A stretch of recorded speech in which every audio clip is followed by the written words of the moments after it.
এরকম গর্ত করেই দেন। রডটা যদি বের করেন ভাই, উপরে তো আপনার একটা ছাদ আছে, তাই না? আসসালামু আলাইকুম ভিউয়ার্স, আশা করি সবাই ভালো আছেন। মানে সেম ভুলটা আপনিও করেন না আপনার বিল্ডিংয়ে, ঠিক আছে? কলম কেটে তারপরে এরকম গ্রিল লাগানোর কোনো দরকারই নেই। কি বলেন কাকু? হ্যাঁ, এটা লাগানোর সঠিক নিয়ম কি জানেন? আচ্ছা, যাই হোক, মনে করেন আপনার মাথার উপরে 2টা সিমেন্টের বস্তার ওজন বা 2টা সিমেন্টের বস্তার সমান সমপরিমাণ ওজন আপনার মাথার উপরে। হ্যাঁ, কেউ যদি আপনার পায়ে আসি যদি সমানে বাইরে আয় তাহলে কেমনটা লাগবে কোন? তো যাই হোক, মাথার উপরে কিন্তু ছাদ। তো আমি যদি এই কলমটা যদি বাইরে আই তাহলে কী থাকবে বলেন? এটা কিন্তু একটা ভাবনা চিন্তার বিষয়। যাই হোক, যারা এগুলো কাজ করে তারাই শুধু ভাবে। কি বলেন ভাই? হ্যাঁ, সে হ্যাঁ বলছে কিন্তু। যাই হোক, আপনারা লক্ষ্য করেন এটা কলম হচ্ছে, হ্যাঁ, 8 ইঞ্চি, ঠিক আছে? তো ক্লামের জন্য 2 ইঞ্চি কিন্তু গেছেই, এই পাশেরটাও কিন্তু 2 ইঞ্চি, হ্যাঁ, খোরা লাগছে এরকম। তো 8 ইঞ্চি এই সিসি কলমে, ঠিক আছে? তো আপনি যদি এ পাশে 2 ইঞ্চি, এ পাশে 2 ইঞ্চি, 4 ইঞ্চি জায়গা যদি এরকম গর্ত করেই দেন, রডটা যদি বের করেন ভাই, উপরে তো আপনার একটা ছাদ আছে, তাই না? তো ভেবে চিন্তে কিন্তু কাজ করাটা উচিত, তাই না? তো সেই বিষয়টা আমাদের খেয়াল রাখতে হবে। যদি আমরা ওয়ালিং মিস্ত্রিকে ডাকি তাহলে সে ডিল করবে এ পাশে, হ্যাঁ, একটা রড ঢুকে দেবে, ডিল করে সুন্দরভাবে এটার সাথে ওয়ালিং করে দিবে আর কি, পারফেক্ট, কোনো সমস্যায় আর হবে না, ঠিক আছে?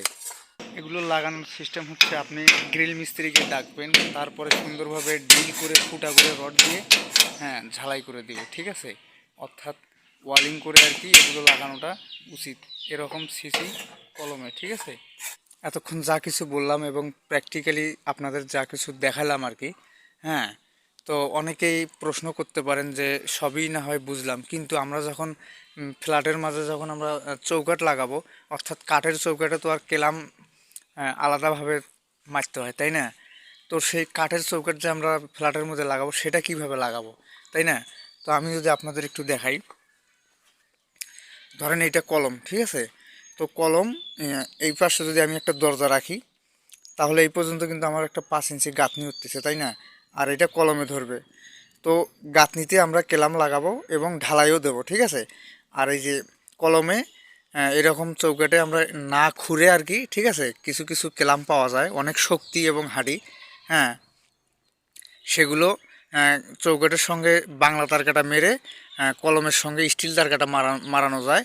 অর্থাৎ প্লাস্টিকের যে আমরা দরজাগুলো লাগাই, হ্যাঁ, সেই দরজাত কিন্তু দেখবেন আপনারা এরকম কেলাম থাকে, চৌকাঠের সঙ্গে লেগে দিয়ে এই পাশের 2 সাইড দিয়ে তার কাটা মারে। হ্যাঁ, তবে ওটা প্লাস্টিকের ক্ষেত্রে ঠিক আছে, কিন্তু কাঠের চৌকাঠের জন্য নতুন একগুলো আপডেট ক্লাম বের হয়েছে আর কি। আপনাদের অঞ্চলে বা আপনাদের জেলায় রড সিমেন্টের দোকানে গিয়ে খবর নেবেন, হ্যাঁ, অবশ্যই পেতে পারেন, ঠিক আছে? তাহলে আমার কলমটাও কোনো ক্ষতি হবে না আর কি, সুন্দরভাবে ইয়ে হবে আর কি। আমি এই জিনিসটা কাজ করছি মুন্সিগঞ্জ জেলায় লৌহাজং উপজেলায়, ঠিক আছে? সেই জায়গায় আমি কাজ করছি আর কি। তো সেই জায়গায় বিদেশি ইঞ্জিনিয়ারে আর কি ওই জিনিসটা, ওই ক্লামটার ব্যাপারে আর কি সাজেস্ট করছিল। তো আমাদের মহাজন ওই ক্লামগুলো সংগ্রহ করে নিয়ে এসে দিছে, সুন্দরভাবে কাজ হয়েছে। মানে ইঞ্জিনিয়ারের কথা যে আমাদের কলম কোনো খোঁড়া যাবে না বা কাটা যাবে না। তো সুন্দরভাবে আর কি আমরা এটাতে ওই ক্লামটা ব্যবহার করব। আর এই দরজার সামনে এটা আমরা অ্যাঙ্গেল দিয়ে ক্লাম দিয়ে সুন্দরভাবে ঢালাই করে দেবো। তো আশা করি বুঝতে পেরেছেন, ঠিক আছে? তো এতক্ষণ সঙ্গে ছিলাম আমি আরিফুল ইসলাম আরিফ। তো আপনাদের প্র্যাকটিক্যালি দেখানো এবং কথাবার্তায় যদি আমার কোনো ভুলভ্রান্তি হয় অবশ্যই ক্ষমার দৃষ্টিতে দেখবেন। আর যে কোনো কাজ করার আগে পেশাদার পরামর্শ অবশ্যই নেবেন, ঠিক আছে? আর যারা রাজমিস্ত্রি কাজকে পছন্দ করেন, ঠিক আছে, মানে রাজমিস্ত্রি রিলেটেড ভিডিও যারা পছন্দ করেন, হ্যাঁ, তাহলে চ্যানেলটা সাবস্ক্রাইব করে রাখতে পারেন। তার কারণ আমি এই চ্যানেলে রাজমিস্ত্রি কাজের বিভিন্ন টেকনিক এবং ডিজাইন সম্পর্কে ভিডিও আপলোড করে থাকি। সবাই সুস্থ থাকবেন, ভালো থাকবেন, আল্লাহ হাফেজ।